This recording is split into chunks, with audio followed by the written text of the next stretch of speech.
So your sprinklers are running, but lawn looks bad, this video is for you.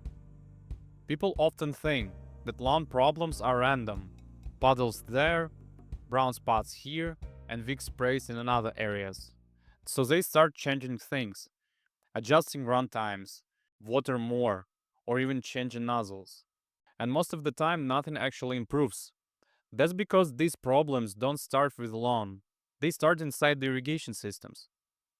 Today I want to explain the most common irrigation issues we see, what actually causes them, and why fixing the symptoms almost never fixes the system. One of the most common complaints we hear is dry spots, and most people assume that this is a soil issue, or that the lawn simply isn't getting enough water. In reality, dry spots are almost always a coverage problem.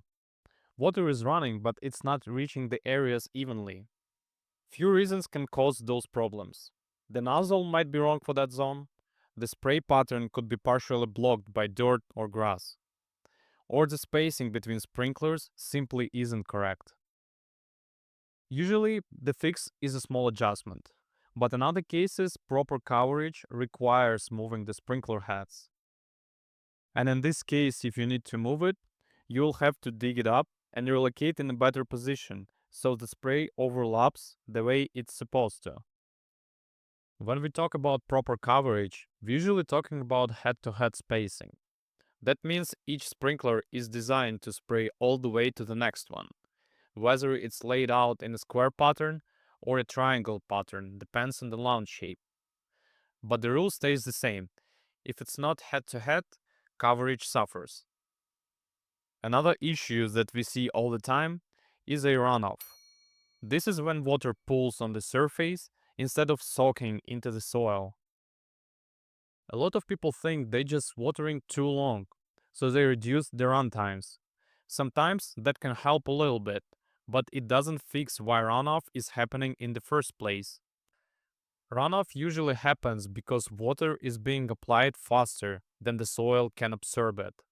That's often caused by wrong nozzle, too much flow in one zone, or simply just broken connection. In case of broken connection, the fix is just straightforward. You dig it up and replace the damaged part. If it's not just a broken piece, that means that the nozzle selection or the zone setup is wrong. And the last issue that we always see, it's low pressure. When pressure drops, sprinkler heads don't behave the way they're designed to. The zone with low pressure gets very poor coverage and the spray distance gets shorter. That issue can be caused by too many heads on one zone, long pipe runs that aren't sized correctly, or overall system demand that exceeds the available supply.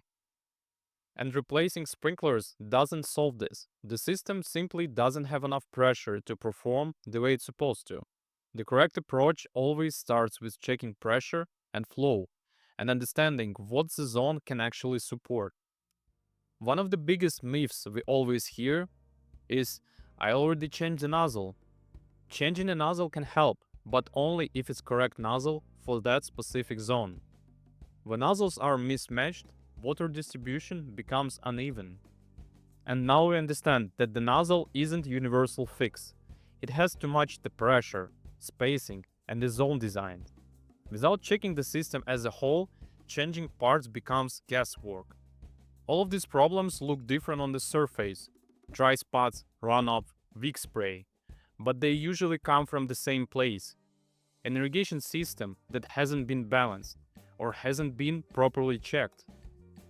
So usually the solution isn't watering more, and isn't random adjustments or replacing parts hoping something sticks. So when you break it down, in many cases the fix is actually simple. Check the pressure, flow, zone design, and spacing. Everything working together, not just one part.